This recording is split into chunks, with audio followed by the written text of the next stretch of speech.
అనుభవించు రాజా అనుభవించు రాజా పుట్టింది పెరిగింది పుట్టింది పెరిగింది ఎందుకు అందుకే అనుభవించు రాజా అనుభవించు రాజా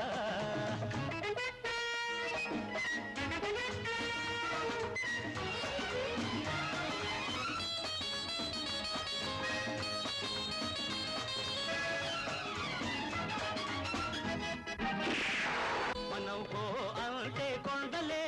ఓహో అంటాయి ఓహో మనం హో అంటే కొండలే ఓహో అంటాయి మనం రమ్మంటే మబ్బులే దిగి దిగి వస్తాయి మనం రమ్మంటే మబ్బులే దిగి దిగి వస్తాయి